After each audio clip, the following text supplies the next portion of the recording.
Гөлсинә Галимуллина. Ой күлгә сыйынғанда.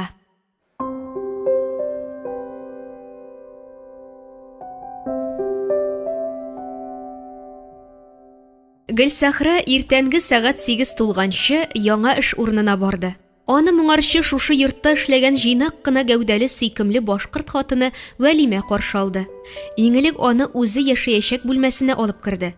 Үзеңне көзге каршына басып карап алда, сеньора Анна белән таныштырырга алып барам. Кызлары Росарио белән Лолита да килеп җитәчәк диде. Гөлсәхрә тәрбияләячәк әбигә 86 яшь икән. Юл һәлакәтенә дучар булганнан соң аяклары гарип калганлыктан тәгәрмәчле креслосына утырып өй эчендә генә йөри алуын әйтте.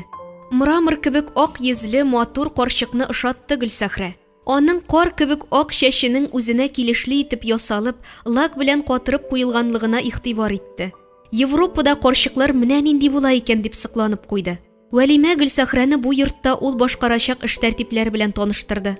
Әбиеңне һәр көн иртән ваннада юндырасы, бит кулларына крем сөртәсе, матур итеп чиста пөхтә итеп тотасы.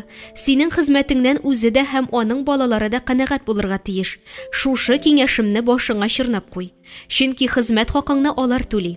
Күпме түләрләр икән дигән сорауның тел очыннан ычкынып киткәнен Гөлсәхрә үзе дә сизмәде. Әниләре белән бер йортта яшәп эшләгәч, сиңа 800 евро түләячәкләр. Ял көннәрендә дә эшләсәң, яңадан 30 евро өстиләр. Монда мин 6 сәгать кенә эшләдем. Тагын бер йортта хезмәт иттем. Ул сеньораны 10 ел тәрбияләдем. 2 ел элек үлде. Фатирын миңа калдырды. Ышанасыңмы? Гөлсәхрәнең гаҗәпләнүдән күзе зур булып ачылды. Ышанырлык түгел. Балалары, туганнары юк иде мәллә. Кияүгә чыкмаган булган. Туганнары белән аралашып яшәмәде. Фатирны үз исемемә рәсмиләштергәч, эш кызымны да монда алдырдым. Яшәргә йортың булгач, кайда да тормыш инде, дигән сүзе белән Гөлсәхрәне янә шаккаттырды. Вәлимә үзе турында сөйли-сөйли әбигә нинди хезмәтләр күрсәтергә кирәклеген җай белән аңлатты. Ваннада юындырып та күрсәтте, электр плитәләре белән ничек идарә итәсен дә өйрәтте. Әбинең олы кызы Росарио килде. Ул Гөлсәхрәне кухняга алып керде. Азык-төлек белән тутырылган шкафны ачты. Бер атналык ризык дип аңлатты. Кайсысы бетә, язып куй дип дәфтәр сузды. Росарио кул ишарәләре белән булса да Гөлсәхрәгә әйтәсе сүзен җиткерде. Кызы белән аңлаштык, ә менә әби белән ничек сөйләшербез икән дип сорады Вәлимәдән. Ул аңа кухня шкафыннан сүзлек алып бирде. Аралашу өчен испан телен өйрәнергә кирәк, алайса үзеңә кыен булачак диде. Гөлсәхрә ихлас күңелле Вәлимәнең бу киңәшендә баш миенә чырнап куйды. 2 катлы йортта алар сеньора Анна белән икесе генә калды. Әбигә Вәлимә өйрәткәнчә ашарга әзерләде. Тамагын туйдыргач, урын җирен күпертеп җәеп йокларга яткырды.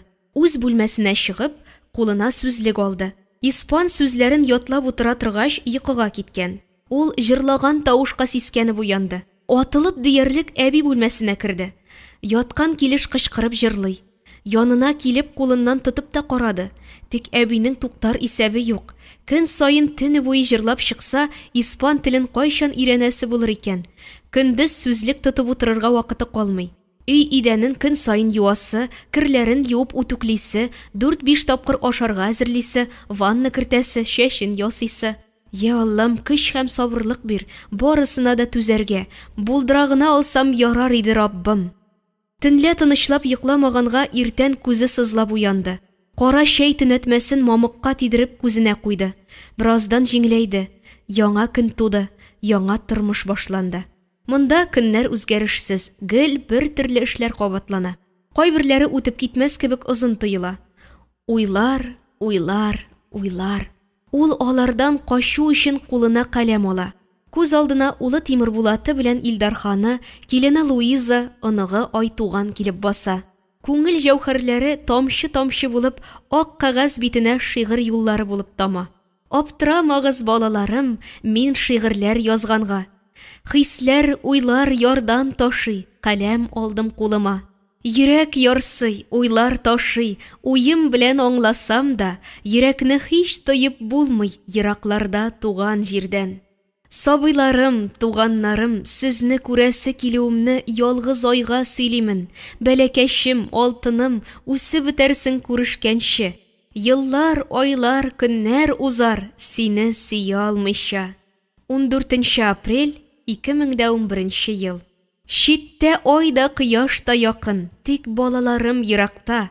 Ходаем, Раббым, аңлыймын, ризыкларым бу якта. 17 апрель 2011 ел. Йөрдем бүген су буенда, сөйләдем сагышымны.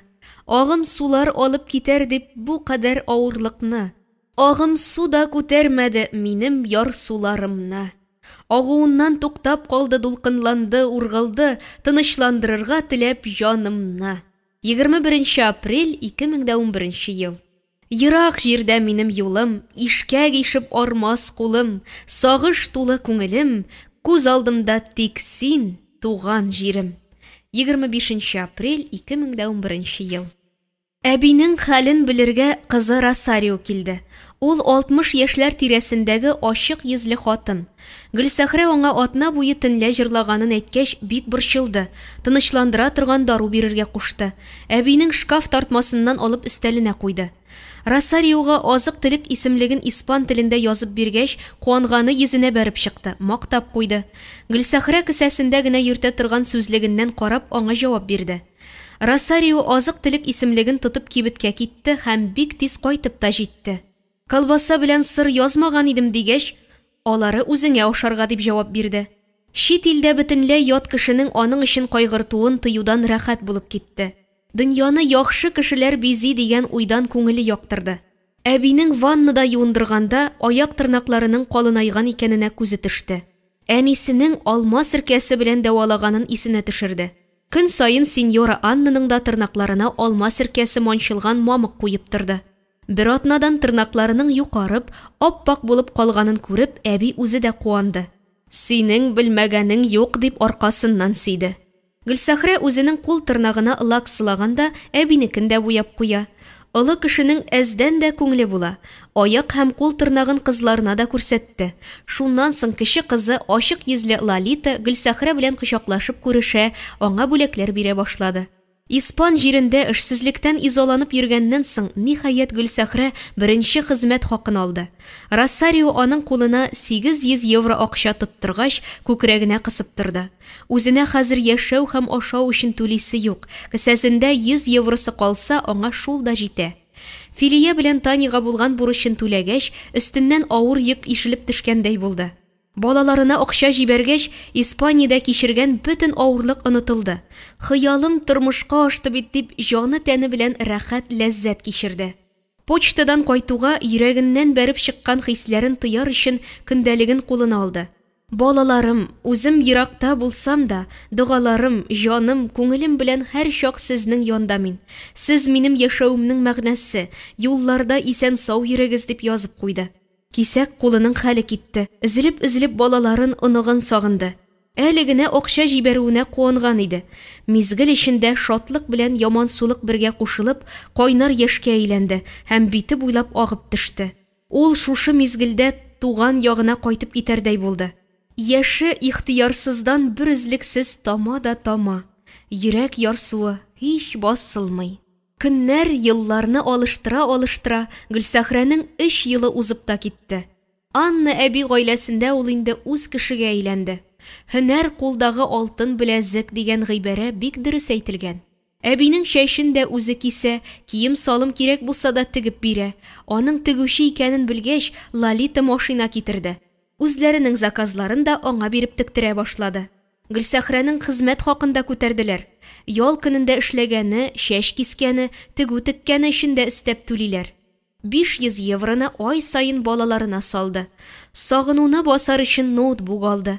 Көн сайын скайп аша балаларының хәлләрен белешеп тора, күзләренә карап сөйләшә. Бүген дә кичке сәгать 9 тулуга ноутбугын кабызды. Бу Гөлсәхрәнең иң бәхетле мизгеле. Экран каршында Тимер Булат елмаеп утыра. Хәлен сорашкач, «Әнием, миңа бүтән акча җибәрмәйәме? Калганын үзем дә түләп баралам. Синең планнарың зурдан ишәле. Фатирны яңадан ремонтлап чыгасың килә. Дача аласың бар». Гөлсәхрәнең куанычыннан җаны урыныннан кузгалгандай булды. Ул бу көнне көтте. Раббым, сиңа рәхмәт әйтми кемгә әйтим?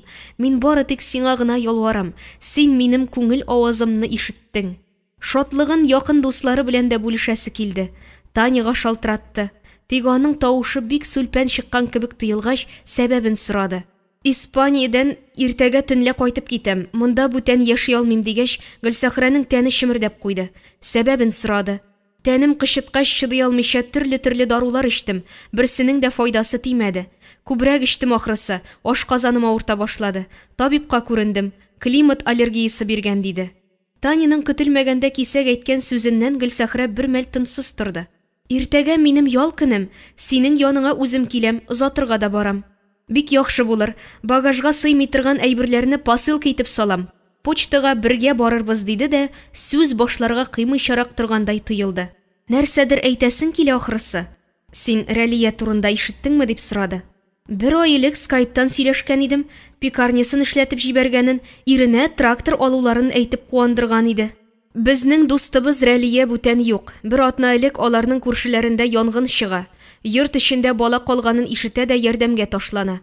Янгын эченнән алып чыкканда аңсыз хәлдә була һәм комада килеш үлә. Гөлсәхрә телен чак көчкә әйләндереп, кем белән сөйләштең дип сорады. Хәл белергә шалтыраткан идем, кыз әйтте. Рәлия кебек кешеләр дә үлгәч, аның энергиясе, яшәү дәрте ташып тора иде.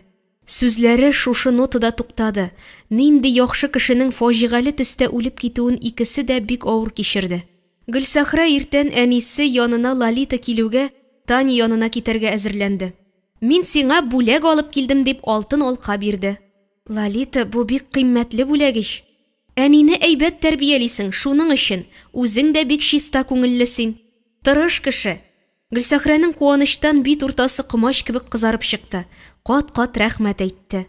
Ул килгәндә Таня 4 төргәк тиенчеген әзерләп куйган иде. Почтага метрода бардылар. Монда нәрсәләр барсың дип сорады Гөлсәхрә. Испаниядә әгәр игътибар итсәң, кием салымда азык-төлек тә очсыз. Күзгә нәрсә күренә, кирәк яракны җыйдым. Әйтик, зәйтүн майы бездә бик кыйммәт иш ул. Син дә посылка итеп җибәрә аласың диде. Почтада Гөлсәхрә посылка тутыру тәртибен карап өйрәнеп торды. Аның хәзер акча җибәрәсе юк. Балалары күңелен посылка салып юата башлар. Кисәк күзе Таниның кулына төште. Кашый-кашый кутырлап беткән. Йөзе дә янып тормый, саргаеп киткән кебек. Әй тормыш, адәм баласын син бер утка, бер суга салып сыныйсың. Якты күңелле бу рус хатыны да монда рәхәт тормыш эзләп килмәгән иде. Йөрәк ярсуын, сагынуын басар өчен әле ярый ноутбук бар. Берәрсе шалтыратмасмы дип ачып куйды. Озак та көтәсе булмады, экранда Илдархан күренде. Улының күзе яна, ниндидер яңалык әйтергә шалтыратканы йөзенә чыккан. Өйләнәсеңме әллә улым дип сорады. Айдари белән никах укытып, бергә яши башлар өчен синең кайтуыңны көтәбез. Улым, дөрес итеп аңла, бүген генә кайтып китә алмыйм. Илдархан әнисенә карап матур итеп елмайды. Көтәбез әни, көтәбез диде. Аның урынына Тимерхан килеп утырды. Улы улы белән сөйләшкәндә Гөлсәхрәнең җанын нидер тырнап узганда итте. Улының тавышы үзенеке түгел. Ана йөрәге белән тоя, ниндидер борчуы бар. Ул ипләп кенә, сак кына: "Улым, җаныңны нәрсә борчый? Әйт, дөресен сөйлә, үзеңә дә миңа да аңларга җиңелрәк булыр." Тимербулат тынып калды. "Улым, алтын баганам минем, ник дәшмисең? Луиза белән тормышлар барып чыкмас кебек тоела. Көннән-көн күңелем сүрелә." Гөлсәхрәнең тәненә ут капкандай булды. Күзләрен йомып алды. Луиза. Беренче тапкыр күргән көнне үк улына тиң яр түгел икәнен күрде ул аның. Тик бу уен күңел түренә яшерде. Улына сиздерүдән курыкты. Җаны теләгән йылан ите ашаган диләр. 2 яшь йөрәкнең мәхәббәтенә каршы төшеп буламы соң? Гөлсәхрә шул чактагы кичерешләрен кабат күңеле аша уздырды. Ана йөрәге дөп-дөп итеп кагарга кереште. Тамак төбенә утырган төерне йотып җибәрә алмый изаланды. "Әнием, борчыганым өчен кичер мине." Гөлсәхрә улына каршы җавап бирә алмады. Ванна бүлмәсенә кереп үксеп елады. Авыр иде аңа бу минутларда, бик авыр. Очар канатлары булса тормас иде 1 минутта бит. Тик ул каты итеп иренен тешләде. Битен салкын су белән югач, Анна бүлмәсенә керде. Карчык сабый бала кебек изрәп йоклый. "Мин дә шулай бер гамсез килеш йоклый алсын идемле." Якын дустына, сердәшчесенә әйләнгән көндәлек кичерешләрен язып бара торган дәфтәрен алды. Башында ургылып кайнаган уйларын тизрәк ак кәгазьгә төшереп бушанасы килде. "Зур улым, Тормыш әзерләгән сынауларны узганда сынагына күрмә. Вакыт һәр яраны дәвалый. Айрыл дип әйтә алмыйм.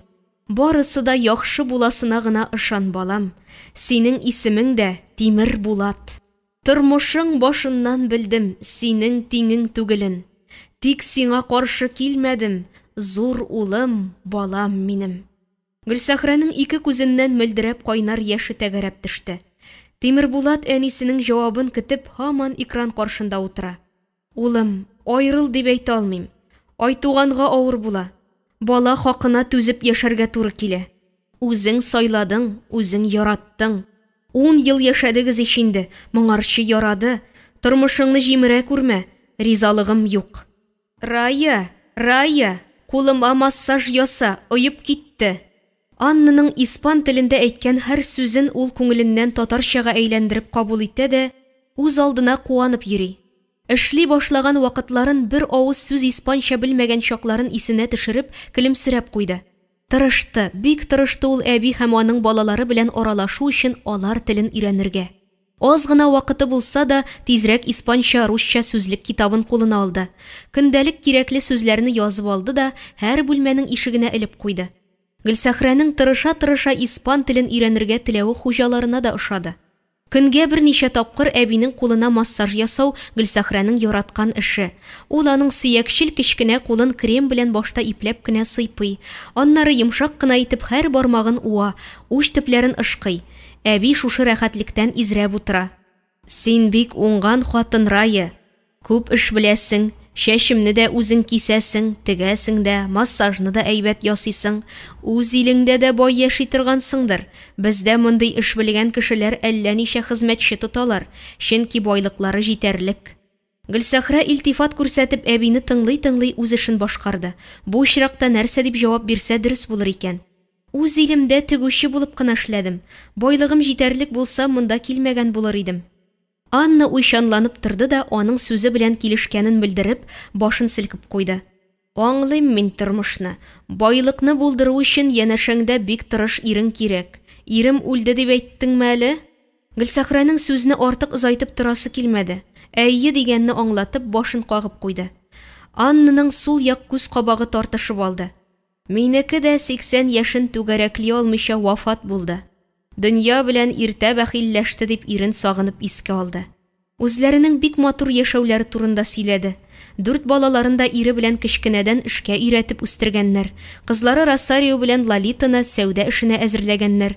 Манула виноград бакчалары белән идарә итә. Кече улы Педро шәраб ясау белән шөгыльләнә. Анна тирән сулап куйды да, зәңгәр күзен тутырып Гөлсәхрәгә карады. Барысы да эш кешеләре. Әле ярый мине тәрбияләргә син бар. Аларның минем янда утырып торырга да буш вакытлары юк. Үзең күреп торасың, атнага бер көн киләләр. Балаларыма һич тә үпкәм юк. Һәрберсенең үз гаиләсе, балалары, оныклары бар. Алар яшендә без дә ирем белән шулай кызуланып яшәдек. Безнең эшебез аларныкына караганда да күбрәк иде. Алар без булдырган бизнесны дәвам итүчеләр дип көлемсерәп куйды. Кул бармакларын хәрәкәтләндереп алды. Буыннарым язылып калды, әле ярый син бар. Сеньора шулай диде дә күзен йомды. Гөлсәхрә аның өстенә юрганын япты. Ял итегез. Гөлсәхрә әбинең шома битенә күпереп торган ап-пак чәченә карап торды да, үзенең картлыгын күз алдына китерергә тырышты. Мин дә Анна әби яшенә җиткәч иркә булырмын микән? И Раббым, акылымны гына ала күрмә. Үз аягымда йөреп, файдалы гамәлләр кылып яшәргә насыйп ит. Безнең илдә үз ата-анасын чит кешегә тәрбияләткән балаларга йөз чиереп карыйлар. Европада башка менталитет. Өлкән кешене чит кешедән тәрбияләтү гадәти яшәү рәвеше. Аннага шуның эчендә Гөлсәхрәнең күңел халәтен аңлау кыен. Ул аның күзендә яшь күрсә, нигә елыйсың, барысы да яхшы иш дия. Аның шул чакта карчыкка балаларыңнан айрылып чит илдә үзең кебек иркә карчык тәрбияләп карасаң, син нишләр идең икән? Күз яшеңне гел тыеп кала алыр идеңме соң дигән соравы тел ичендә эленеп кала. Ялгыш сорау биреп әбине борчырга ярамый. Артык уйлаудан кан басымы күтәрелеп китәргә мөмкин. Әбинең күңеленә хуш килә торган сүзләр генә сөйлисе. Эшкә алганда ук Росарио белән Педро бик әйбәтләп кисәттеләр. Гөлсәхрә үзенең хезмәт вазифасын бик яхшы аңлый. Кухняга керде, сәгатькә күз төшереп алды. Әбинең торышына ашарга сальмориха белән салат әзерләргә, сок ясарга кирәк дип эшкә кереште. Сарымсак, помидор, зәйтүн майы, ипи, аш сиркәсе, тоз кушып блендер белән булгатып алды. Сальморихо әзер. Апельсин согы чыгарды. Ул ашарга әзерләгәндә тәрәзәдән якты кояш нуры кереп, Гөлсәхрәнең аяк астына ятты. Тышта җылы җәй. Кояш нуры юкка гына аның аяк астына сузылмады. Табигать аңа нәрсәнедер искәртергә тели түгелме? Әйе шул, бүген Финат абыйсының туган көне. Кесәсеннән тиз-тиз телефонын алып, номерын җыйды.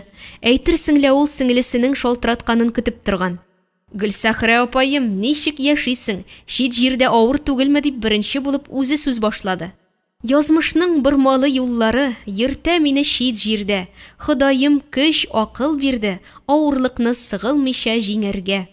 Аңлыйм сеңлем хәлеңне, сагышыңны шигырь язып җиңә алгач, чыннан да көчле кеше инде син. Себер җилләре бик салкын түгелме, абый? Гайша апа, энеләрем ничек анда? Әйбәт сеңлем, Аллага шөкер, барысы да әйбәт дип тормышлары турында сөйләп алды. Туганнарыңның әйбәт яшәвен ишетү үзе җанга дәва икәнен йөрәге белән тойды Гөлсәхрә. Телефонны куйгач, күңел күген тагын сагыш басты. Абыйсы һич уйламаганда, көтмәгәндә җыенды да Себергә күченеп китте. Гөлсәхрә ул чакта үз тормыш нужасы белән аларның ни өчен китеп баруларын да аңлап бетерә алмады. Үзенчә Камада хезмәт хакы түбән, уллары үсеп килгәнен аңлап Себергә киткәндер дип нәтиҗә ясаган иде. Рифнурның да Камада каласы килмәде, гаиләсе белән Чаллыга күченде. Алар ягында хатын кызга яратып апайым диләр. Якында гына шушы матур сүзне әйтүче туганы калмау да эштән тетрәндерде Гөлсәхрәне. Шиткә киткәч, абыйларына кунакка барырга да җыенып чыгып китә алмады. Акчасызлык җиңеннән тартты. Туганнарын күз алдына китергәч, Гөлсәхрәнең сагынудан күз яше тулды. Суларга һава җитми башлады, ишек алдына чыкты. Үрмәле гөлләр, ят агачлар. Тик аның сагыш баскан күзе бу матурлыкны күрми. Вак-вак атлап бара торгач, елга буена килеп тукталды. Кактус, алоэ биек агачлар булып тезелеп киткән. Бездә тәрәзә төбендә үсә торган гөлләрнең җылы якларда, урамда биек агач кебек үсеп утырганына нәфис фильмнар аша күреп сыклана иде. Хәзер шуларның янәшәсендә басып тора, тотып карыяла. Тик куллары күтәрелми. Тыныч кына аккан елга суына карап торды. Үзен Кама елгасы янында дип хис итеп карады. Тик сагыну хисен берсе дә баса алмый. Ярты сәгатьтән Анна түтине ашатырга кирәк. Шушы салкын уйга буйсынып, кызу-кызу 2 катлы зур йортка атлады. Иртәгә ял көне. Филия белән Фина янына барып, хәлләрен белеп, туйганчы сөйләшеп кайтырга кирәк дип уйлап кына куйды. Телефоннан Росарио шалтыратты. Рая, бу ялда барыбыз бергә диңгезгә су кыйнырга барырга җыендык. Әни янына килә алмыйбыз, яме, дип хәбәр итте. Күңеле белән үзен дуслары янына барырга әзерләп куйгангамы, Гөлсәхрәгә кисәк кенә яман су булып калды. Хәзер монда аның сагыну хисен басарлык итеп сөйләшердәй дуслары Филия белән Фина гына бар. Әни өчен аларның үзләрен кунакка чакырмаска? Чакыра. Көтеп торганнар диярсең, шатланып риза булдылар.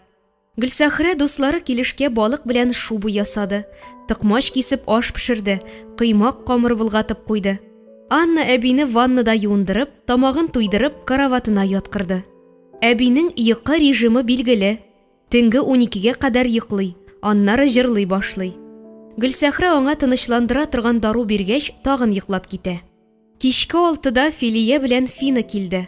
Ялларда күрешеп, әле ярый иреккә чыгып алабыз дип куаныштылар. Ничек рәхәт тә соң, үз телеңдә сөйләшү. Ничек кыймакта пешерергә уйлагансың, үзебезнең җанга якын ризык дип мактый-мактый тәмләп чәй иштеләр. Дөнья хәлләре турында сөйләштеләр. Сөйләшеп сүзләр бетми, күңелгә шундый рәхәт. Монда рәхәт тормыш эзләп килмәгәнебезне аңлыйбыз. Алга куйган максатыбызга ирешкәч, эшебез дә чит илдә калмый, диде Филия. Гөлсәхрәгә Надиянең хуҗалары белән башка шәһәргә күченгәнен әйтеп сәламен җиткергәч, икегездән башка якын дусларым да калмады, бер-беребезне ташламыйк зинһар, диде. Сүзләре яңадан сүзгә бәйләнеп китте. Фина үзенең утын ягып җылыта торган мунча эшләтәсе килүен, Филия акчасын йорты белән бергә бакча сатып алырга җыйганын әйтте. Барысы да булыр, кызлар, Алла боерса. Балаларыбыз гына исән сау булсын. Айрым борчу хәсрәтләрен кичерергә язмасын, диде Гөлсәхрә.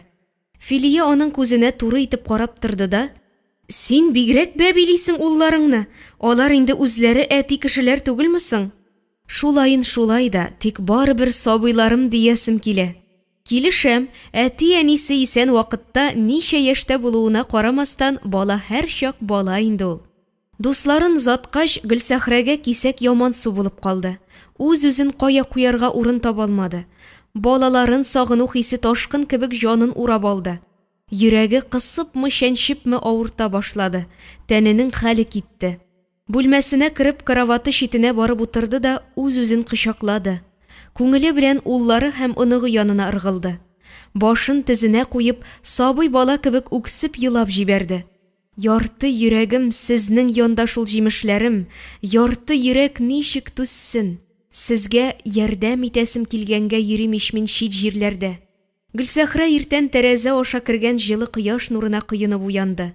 Үз күңеле белән сөйләшә-сөйләшә, әбинең йокыдан торышына ашарга әзерләде. Саф һавага алып чыгар өчен өс киемнәрен барлап куйды. "Хәерле иртә, сеньора", дип урыныннан торгызды. Йомшак салфетка белән бит кулын юды, аннары караваты янына иртәнге ашын китерде. Сабый бала урынына калак белән ашатты. Өстенә шелтәрләп бәйләнгән якалы кардиганын, аягына йомшак туфлиен кидерде. Коляскага утыртып урамга алып чыкты. Олы урам буендагы җәяүлеләр сукмагыннан ипләп кенә бардылар. Анна үз телендә әкрен генә җыр көйли. Гөлсәхрә аның кәефе күтәренке булганына куана. Бу аның эшеннән канәгать булуын аңлата торган билге. Гөлсәхрә дә җырларга ярата иде, тик әрнегән җанын җыр белән генә баса алмый. Ул ярсу хисләрен ак кәгазьгә язып тарата. Дуслары янында көчле хатын булып күренер өчен сер бирмәскә, күз яшен күрсәтмәскә тырыша. Бәлки алар да аның кебек мендәрләренә капыланып төнлә елый торганнардыр. Кичә дуслары белән шундый ачылып, рәхәт итеп сөйләшеп утырдылар. Алар киткәч, күңел сүрелеп калды. Көннәрне санап уздыру да бәгырне телә. Кредитларын түләп бетерүгә ул монда бер көндә артык тормам.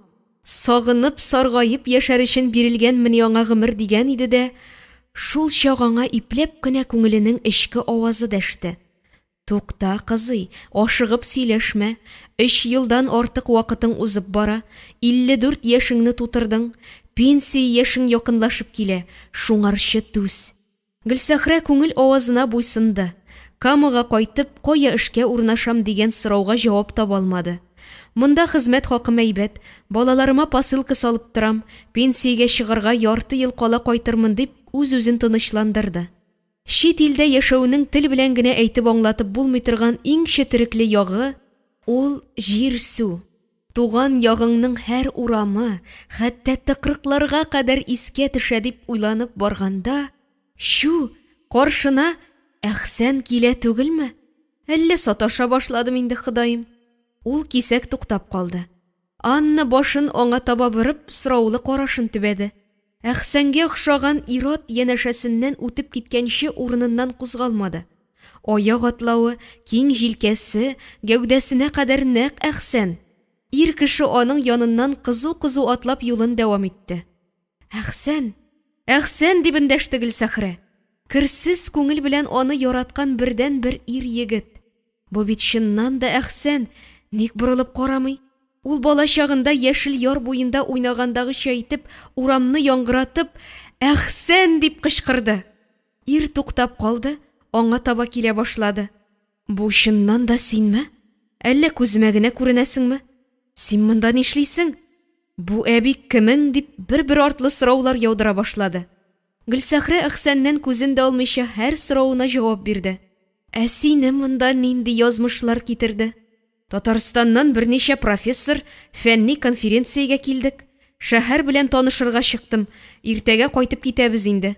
Әхсәннең бу җөмләсе аның күңелен кузгатты. "Мине дә чемоданыңа салып алып кайтып китә алмыйсыңмы?" Ир көлемсерәп карап торды да, Чемоданыма сыйдыра алмыйм, анысы кечкенә, ә менә йөрәгемә сыясың дип Гөлсәхрәне кочаклап алды һәм озак кына ычкындырмыйча торды. Авылда нинди яңалыклар бар дигән сорауына каршы хуҗалык рәисе Вәлиянең киләсе атнага сабан туйга чакыру җибәргәнен әйтте. Аларны күзәтеп торган Анна елмаеп куйды да Гөлсәхрәгә китик дигән какты. Әхсән белән саубуллашкач, аның белән бәйле һәр мизгелне күз алдыннан уздырды. Эх, үткәннәрне кире кайтарып булса иде. Әхсәннән башка егеткә күз дә сирпемәс идем. Сөю-сөелүнең кадерен белер идем. Аның белән очрашмаганга ничәмә еллар узды. Матур хатирәләр йөрәкне һаман да җылыта. Ул үзен һаман Әхсәннең кочагында хис итте. Күңел авазы белән илаһи сафлык иртелгән үкенечле мәхәббәт сүзләре пышылдады. Әхсәннең хуҗалык рәисе Вәлия дустыбыз киләсе шимбәгә сабан туйга чакырды дигән сүзе Гөлсәхрәнең күңелендә язылып калды. Ул бер атна буе кочагында Әхсәннең йөрәк җылысын тоеп яшәде. Кофтасына сеңеп калган хушбуй исенә кадәр җанына рәхәтлек бирә. Бүген шимбә, авылда сабан туй. Әхсән кайткандыр. Мәйдан буйлап мине эзләп йөргәндер. Шушы уй белән үз күңелен үзе юатты. Балачак дуслары Җәүһәр дә гаиләсе белән мәйданда күңел ачадыр. Вәлия тормышын авылга бәйләп ялгышмады. Аны авыл халкы юкка гына хуҗалык рәисе итеп сайлап куймады инде. Мәктәпне тәмамлаганда ук Зөфәр абый әйткән сүзләр рас килде. Мәрхәмәтле, игелекле булганы өчен күтәрделәр аны. Гөлсәхрә әбине киендереп, бүген дә саф һавага алып чыкты. Әхсән атлаган сукмаклардан колясканы ипләп кенә этеп барды. Уйлар, уйлар. Шитенме, рәхәтме, вакытны туктатып булмый. Үз-үзең белән сөйләшә-сөйләшә көннәр төнгә ялгана. Әхсәннең мәхәббәтенә җавап бирмичә, Амурга кияүгә чыккач, әнисе аңа "Син, кызым, каты күңеллерәк" дигән иде. Ул чакта әнисенең сүзенең тирән мәгънәсенә төшенеп торуны кирәк санамады. Ничә еллардан соң әйтерсеңлә, әнисенең сүзенең асылы су өстенә калкып чыкты. Әнисенең дә кияүе урынында Әхсәнне күрәсе килгән булган. Ә кызы чит җирдә гаилә кырды да куйды. Анна әбине кояш астында артык озак йөртергә ярамый. Вакыты җитүгә тизрәк бүлмәсенә алып керде, ипләп кенә кофтасын салдырды. Кулын дымлы салфетка белән сөртеп алды. Аннары кофе ясап бирде. Әби аны тәмләп эчеп куйгач, җайлап кына урынына яткырды. Үз әниемә күрсәтә алмаган хөрмәтне испан карчыгына күрсәтәм дигән уй белән ши-ши килгән тавыш ишетеп тәрәзә янына килде. Аның гөле өстендә яралы кыш баласы талпына.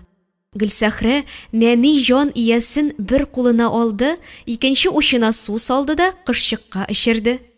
Йөрәге төп-төп килә. Тәрәзә тупсасына ипи алчыгы салды. Кышчык түк-түк итеп биразын ашады. Аннары канатларын кагынып куйды. Син, апайым, озат инде мине дигән сүзе булды дип кабул итте Гөлсәхрә аның талпынуын. Ул аны урамга алып чыккач учына куйды. Кыш канатларын җәеп талпынды да очып китте. Тик ерак оча алмады, агач ботагына кунды. Монысы озын юлга чыгар алдыннан утырып хәл җыюы булды ахрысы. Кышчык очып киткәнче Гөлсәхрә басып карап торды. Соңгы айларда сеньора Аннаның ашавы кимеде һәм күзгә күренеп ябыга башлады. Гөлсәхрә әниләрендәге үзгәрешне балаларына да җиткерде. Дүртесе дә хәлен белергә ешрак килә башладылар. Картлык шире, яше олы иш, 50 генә түгел диде Росарио. Әнисенең көннән-көн сула барган йөзенә карап. Гөлсәхрә хуҗасына булган игътибарын тагын да арттырды. Үз алдына үләгенә күрмә сеньора, яңадан 1 ел булса да яшә, мин Рәсәйгә киткәнче генә булса да түз әбекәем, мине эшсез калдыра күрмә дип теләп йөрде. Көннең күп вакытын әби янында утырырга тырышты. Әз генә тирән сулыш алса да, сеньора, сезгә кыен түгелме? Нәрсә белән ярдәм итим дип кулын тотты. Бүген памперсын алыштырганда эше бүл-бүл иткән сәер тавыш чыгарды. Гөлсәхрәнең куркынган тавыш белән «Эшең авыртамы әллә, сеньора?» дигән сорауына каршы «Син бик әйбәт тәрбияләдең, рәхмәт» диде. Әбинең йокы сәгатендә Гөлсәхрә үй идәнен юып чыгарды. Кофе ясап алып кергәндә әбинең тавышы гырылдап чыкты. Гөлсәхрә тизрәк Росариога шалтыратты. 20 минут эчендә 4 баласы да килеп җитте. Балаларын гына көткән диярсең. Әбинең гырылдавы тынып калды. Күзен ачкан килеш үлеп китте. Росарио бармагы белән күзен йомдырды. Алтын муенсасын салдырып, әнинең истәлеге итеп сакла дип Гөлсәхрәгә бирде. Аннары әнисенең өстенә япты һәм үз телендә дуга укып аягын үпте. Гөлсәхрә янәшәсендә басып торган Лолитадан аның нинди дуга укуы белән кызыксынды. Барыбызны да кичерүен сорады дип җавап бирде. Ширкәүдән берничә ир кеше килде. Әбине төрделәр дә кара капчыкка салып моргка алып киттеләр. Икенче көнне пыяла табут эчендә ширкәүдә ятты. Көне буе бер-бер артлы яныннан халык өзелмәде. Сеньора Анна Родригес Гонсалес белән хушлаштылар. Зиратка алып барып, католиклар йоласы буенча күмелде. Гөлсәхрә өчен буларның барысы да ят йолалар. Таш мәгарә эчендә урнаштырылган тимер табутлар күз алдыннан озак кына китми йөдәтте. Зираттан кайткач, Гөлсәхрәнең күңеле тыныч түгеллеген күреп торган Лолита: "Рая, син борчылма, без синнән йортның ачкычын алмыйбыз. Син монда яшә. Күршедә генә әнинең туганы Кармен яши. Аңа 87 яшь. Ул хәтерсезлек шире белән авырый. Аның көндезге тәрбиячесе бар. Кичләрен бергә үткәрергә аңа өйдәш кирәк. Айга 400 евро түли. Тагын көндезге эштә табарбыз", диде. Гөлсәхрәнең өстеннән авыр йөк ишелеп төшкәндәй булды. Шушы гаиләдән аерылырмын дип борчылган иде. Ул куанычыннан Лолитаны кочаклап алды. "Әлбәттә керәм Кармен янына. Аннары тегү машинасы биреп тә син мине үз дөньямда калдырдың. Төп шөгылемнән аермадың", дип рәхмәтен җиткерде. "Вакытыңны үткәрү өчен тегәргә китерермен, акчасыз калмассың", дип елмаеп куйгач, Гөлсәхрәнең дә аның яхшылыгына яхшылык белән җавап кайтарасы килде. Ислам дине йоласы буенча мәйит чыккан йортның эче һәм андагы барлык әйбер юыла. Сеньораның үз киемнәрен, урын җирләрен дә юып үтүкләп куярмын. Аннары үзегезнең йолагыз буенча урнаштырырсыз. Барысы да Гөлсәхрәгә карадылар. "Чисталыкны ярата иде әни, ул моңа куаначак кына", дип шатланып риза булдылар. "Безгә синең белән уңайлы булды. Үз әниең кебек тәрбияләдең", диде сеньор Педро да. 3 көннән соң Лолита Гөлсәхрәгә эш тапканын әйтеп шалтыратты. "Дустым Тонияның әнисе 88 яшьлек сеньора Мануэлага көндезге тәрбияче кирәк. Төнгә аның янында чиратлашып 4 кызы куна. Сиңа иртәнге 9-дан кичке 6-га кадәр буласы әби янында. Ул урамда йөрми, кеше ярдәменнән башка яши алмый. Алар да 400 евро түләячәкләр. Ризамы?" Гөлсәхрәнең куанычыннан башы күккә тия язды. "Риза, әлбәттә, сез мине эшле иттегез", дип Лолитаны кунакка чакырды. Гөлсәхрәне кичке 8-гә Кармен йортына Лолита затып куйды. Әбине ялгыз калдырырга ярамый, янгын чыгарудан куркыныч, дип аңлатты. Кармен кияүгә чыкмаган, гомер буе ялгыз яшәгән. Артык сөйләшергә дә яратмый. Көне буе телевизордан футбол карый. Гөлсәхрә аңа ашарга әзерли башласа, кухняга чыга да: "Суны күп тотма, кыйммәт түлисе, электр плитәсен озак кабызып торма", дип иретә башлый. Ачуы килсә дә Гөлсәхрә йөзенә чыгармый, әбине аңларга тырыша. Ялгыз яшәгән, үзе эшләп тапкан акчасын саклык белән тоткан дип, күңеле белән аны аклый. Акылы белән аңлый, әби аның хуҗасы, ул аңа буйсынырга, холкына яраклашырга тиеш. Бу аның хезмәт бурычы. Төнгә Кармен янындагы буш караватка йокларга ятты. Төнлә белән борынына балык исе килде, сикереп торды. Кармен урыны буш, кухняда ут яна. Ашыгып кухняга керде. Әби табага балык салып пешерергә куйган. Куркудан Гөлсәхрәнең йөрәге ярыла язды. Янына килде дә ипләп кенә: "Сеньора Кармен, балык ашыйсыгыз килгәнне ни өчен миңа әйтмәдегез? Үзем әзерләр идем", диде. "Бик тәмле итеп йоклый идең, уятасым килмәде". Гөлсәхрә балыкны пешереп бетерде дә, кылчыгыннан аралап Карменның алдына куйды. Испан түтие төн уртасы дип тормады, бер балыкны ипи белән аша бетерде. Көндез аны Ыркыя исемле татар хатыны тәрбияли. Тамагына ашатмыйча гына китеп бармагандыр. Гөлсәхрә белән кичкелеккә бергәләп йогырт эчтеләр.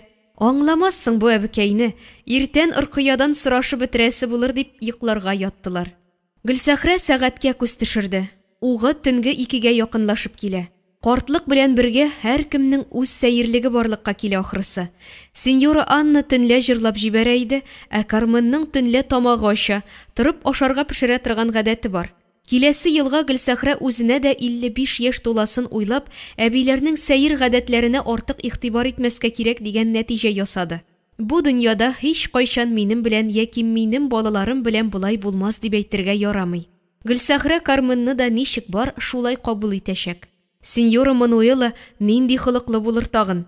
Иртәгә сәгать 9-да ул йортта яңа хезмәтен башлап җибәрәчәк.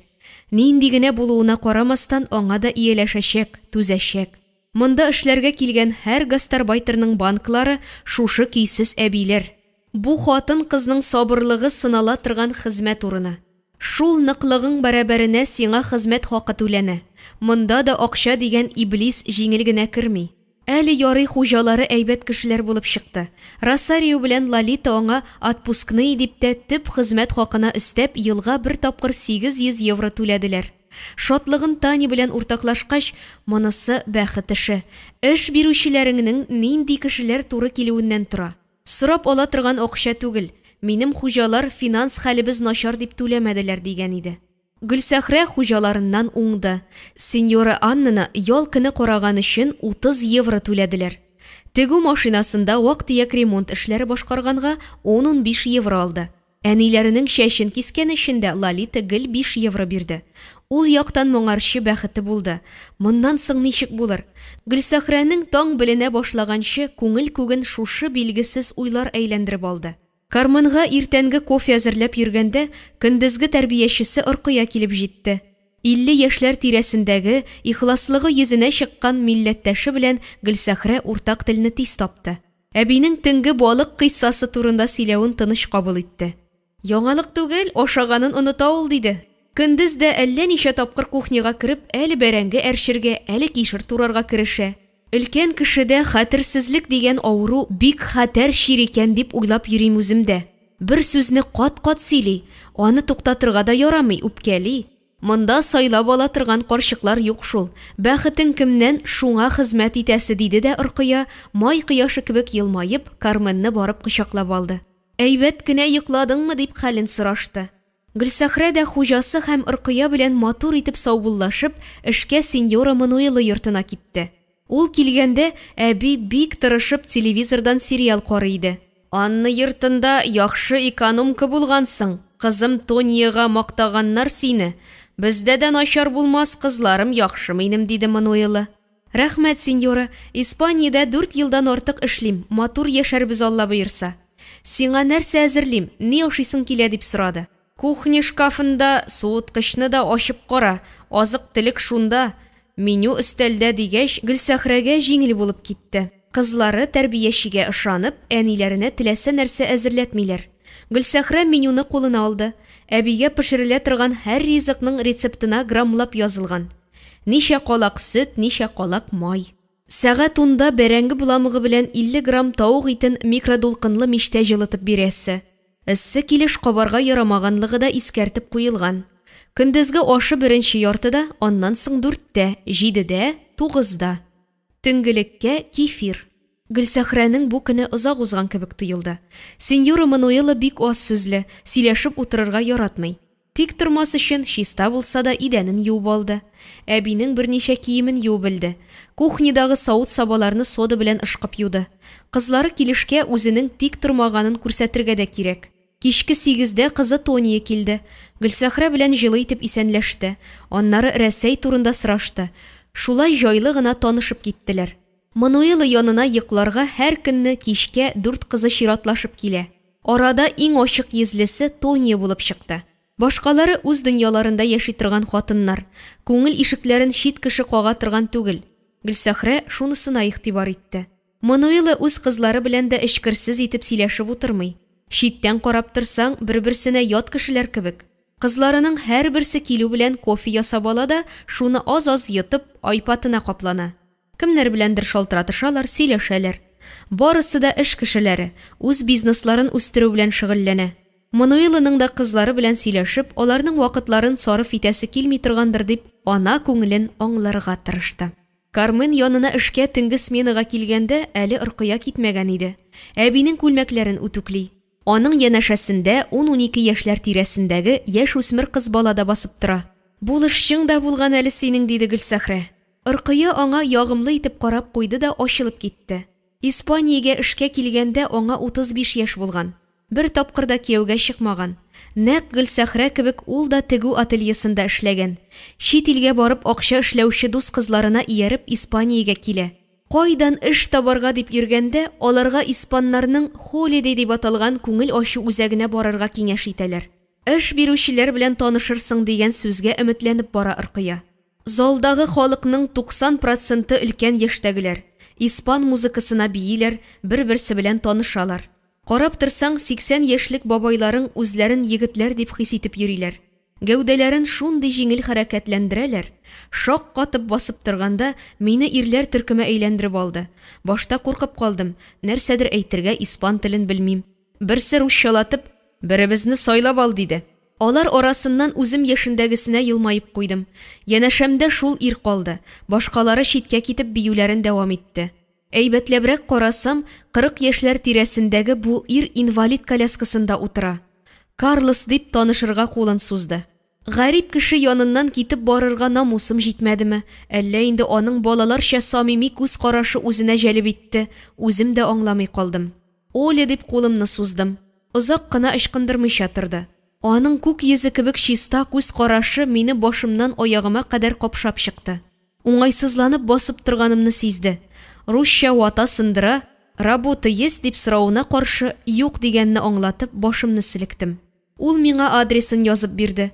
Нәрсәдер әйтә испанча, аңламыйм гына бит. Аннары күкрәгенә кулын куйды. Үзләренә чакырганын аңладым. Яныбызга дусларым килеп басты. Бу кеше мине үзләренә чакыра дим. Мәликә исемле танышым Испаниядә 3 ел эшләгән, телне бераз өйрәнгән. "Сезнең өйдә кемгә кирәк тәрбияче?" дип сорады ирдән. Карлос бер үзе генә яшәвен, йортына хатын кыз кирәген әйтте. Эшкә килергә вәгъдә бирдем егеткә. Үз язмышымны эзләп килгәнмендер инде чит илгә. Язмыш туганда маңгаеңа язылган була диләр ич. Гөлсәхрәнең ахырын тыңлап бетерергә түземлеге җитмәде. "Карлоска кияүгә чыктыңмы әллә?" дип сорады. Минем ирләр кайгыртуы күргәнем, матур сүзләр ишеткәнем юк иде диярлек. Йөрәкне әсир итәр дәрәҗәдә бер кемгә дә гашыйк та булмадым. Карлос минем күңел дөньяма бөтенләй башка юлдан килеп керде. Үзенең кешелеклелеге, чиста җаны белән гашыйк итте. Андый әйбәт егетне яратмаска мөмкин түгел иде. Ни өчен коляскада? Футбол уйнаганда 2 аягын да берничә җирдән сындырган булган. Операциясе дә уңышлы чыккан дип әйткәннәр, тик аягына нык итеп баса алмый иде. Иде дип үткән заманда сөйлисең. Ыркыяның 2 күзеннән инҗе кебек яше бәреп чыкты. Ире белән 5 ел гына бергә яшәп калганын әйтте. "Ярый, балабыз булды" дип куанам. "Нинди генә язмышлар юк" дип көрсенеп куйды Гөлсәхрә. Ыркыя аны үзенчә кабул итте булса кирәк. Карлос кебек әйбәт кешедән балам булуына һич кенә дә үкенмим диде. "Туган ягыңа кайтканың бармы?" "Елга бер тапкыр кайтабыз. Әти вафат. Әни исән чагында кайтам әле. Кармен ни кадәр генә көйсез булса да җаен табарга тырышам. Әнием дә 80-не узып китте. Кешенең яше арта барган сайын холкы да үзгәрә торгандыр."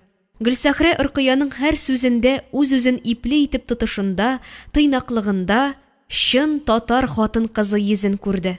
Аның кайсы яктан булуы белән дә кызыксынды. Алабуга шәһәреннән икәнен белгәч, күңеленә тагын да якынайды. "Якташлар икәнбез" дип Ыркыяны кочаклап угалды. Чит туфракта үз милләттәшеңне очратып кочаклашкандагы рәхәт энергияны икесе дә тойды. Ял көненә Ыркыя аны үзләренә кунакка чакырды. Гөлсәхрә куанып риза булды. Монда кешеләр берсен-берсе тиз табыша. Күңеле бушларның да үз ишләре бар. Начар кеше дә үзен аңлаучыны таба. Гөлсәхрә кебек максатчан хатыннарның да үз дуслары бардыр, шулаймы? Монда озак вакытлар эшсез торганын, авыр чакта үзенә Филия белән Финаның ярдәм кулы сузуы турында сөйләде.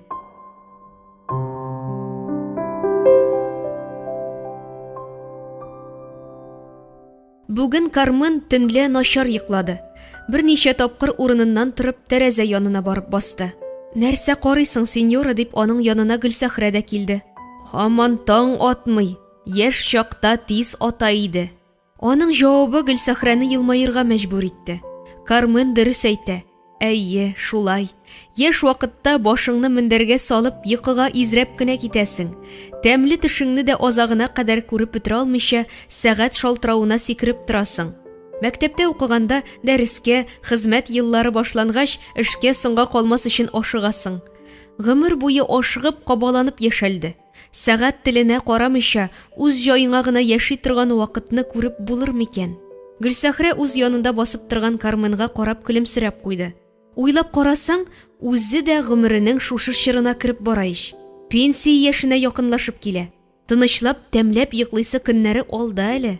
Юк шул, эшләп арыган кешегә генә кадерле икән йокы.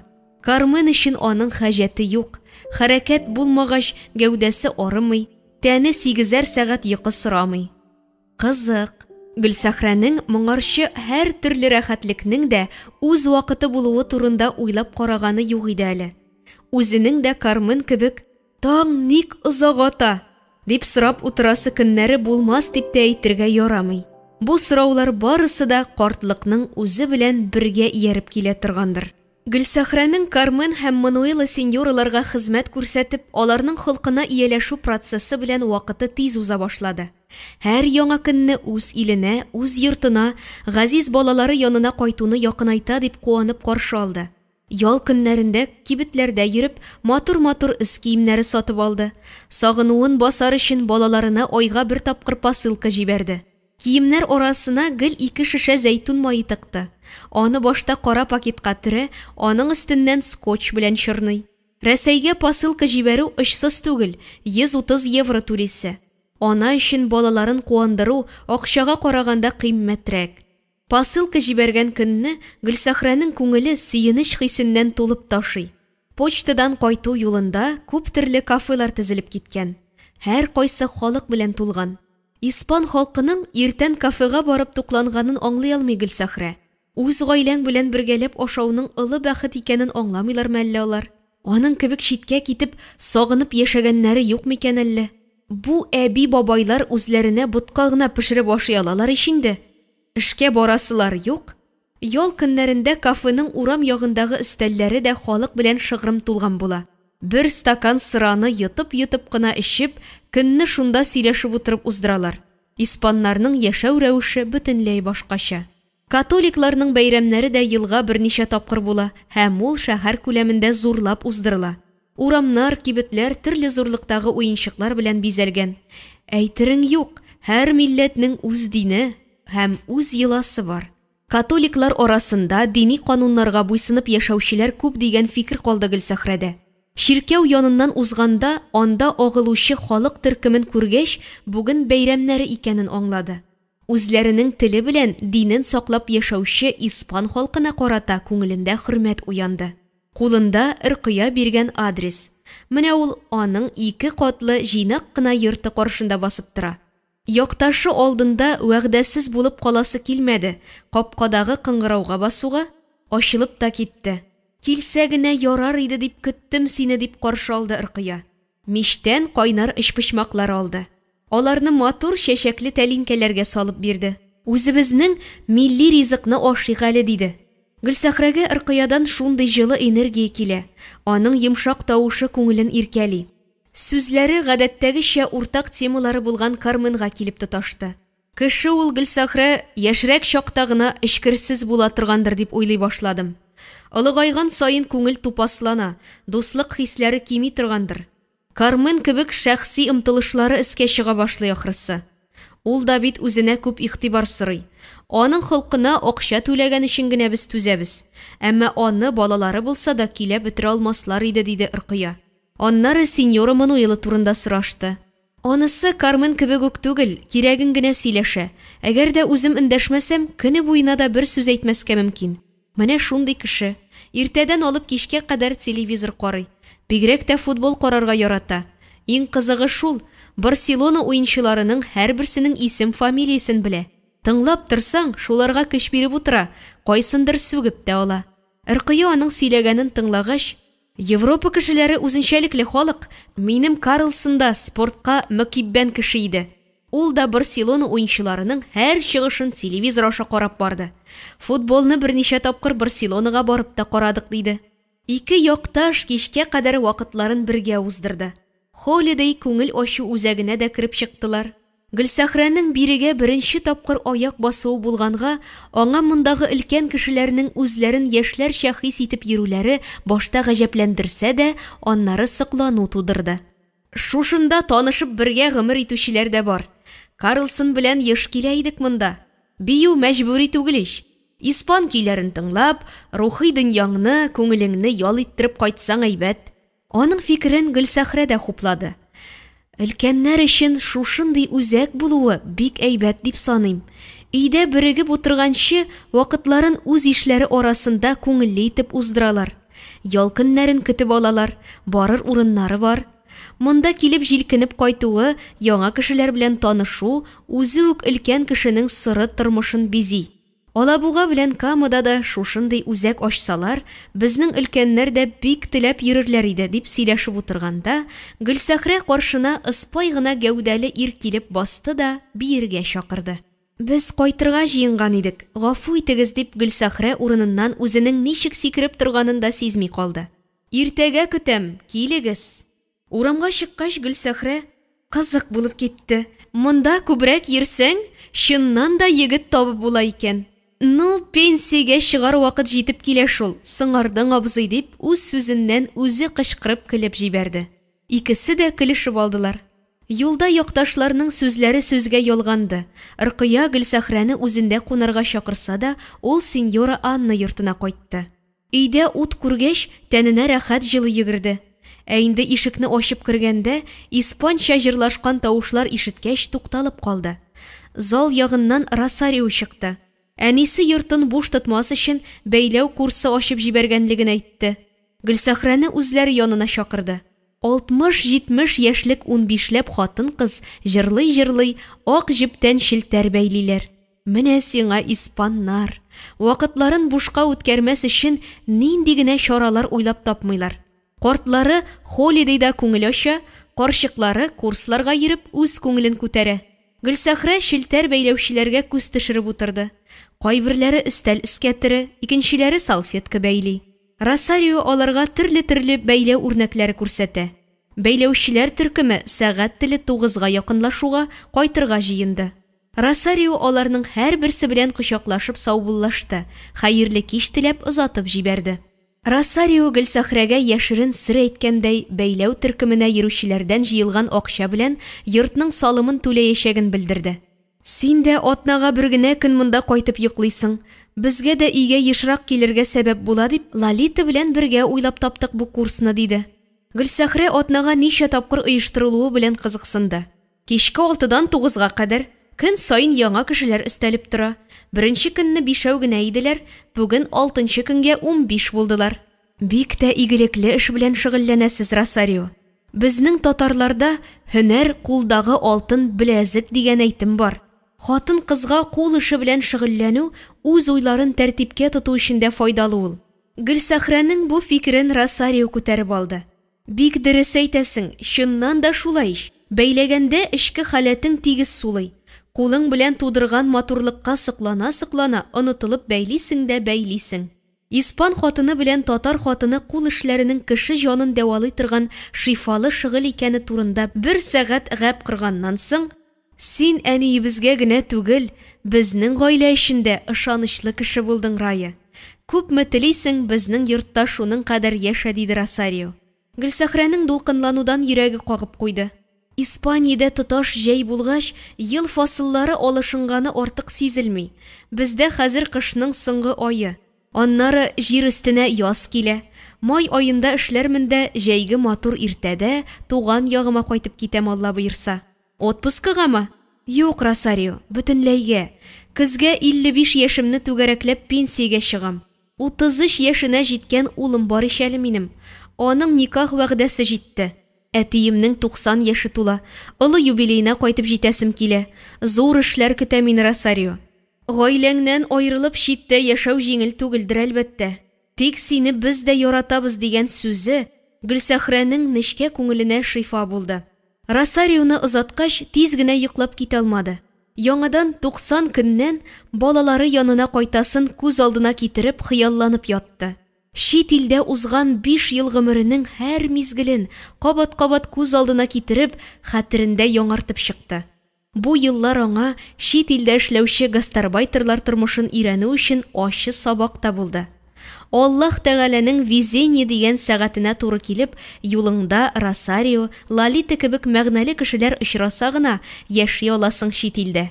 Берәр ел буе эш таба алмыйча изаланып, католиклар ширкәвендә тукланып, мәрхәмәтле кешеләр китергән үз киемнәре белән киенеп, шунда яшәүчеләр дә күп. Шит илдә, бигрәк тә Европада, гастарбайтерларны кычак җәеп көтеп тормыйлар. Кама шәһәрендә дә кара халыклар байтак күренә. Алар янындагы базарда күп еллардан бер үзбәк җимеш сата. Улы 5 яшеннән аның сәүдә киштәләре арасында үсте. Гөлсәхрә ул малайны гел кызганды. Камыр ризыклары пешергән көннәрендә аңа алып чыгып та бирә иде. Малай рәхмәтен әйтеп ала да, ач кеше кебек җылы ризыкны күз ачып йомганчы ашап та бетерә иде. Әйе, ач булган инде ул бала. Гөлсәхрә Испаниягә китәр алдыннан базарга кереп, әтисенә җибәрү өчен җимешләр алды. Сәүдә киштәсе артында әтисе урынында улы сата башлаган иде. Аңа 20 яшьләр бардыр инде. Гөлсәхрәне якын итеп каршы алды. Иң ире җимешләрне генә сайлап тутырды. Алар да бит безнең илдә гастарбайтерлар. Кире үз илләренә кайтып китмәделәр. Камада урнаштылар. Тормыш оясын кем кайда корала, шунда яшәргә җайлашканын аңлады Гөлсәхрә. Гомер буе гастарбайтер булып, шит илдә яшәргә язмасын. Ул бу олы сүзнең тирән мәгънәсен акылы белән аңлады. Испания җирендә үзенә җылы кулын сузган һәр кемгә күңеленнән кабат-кабат рәхмәт укый-укый йокыга китте.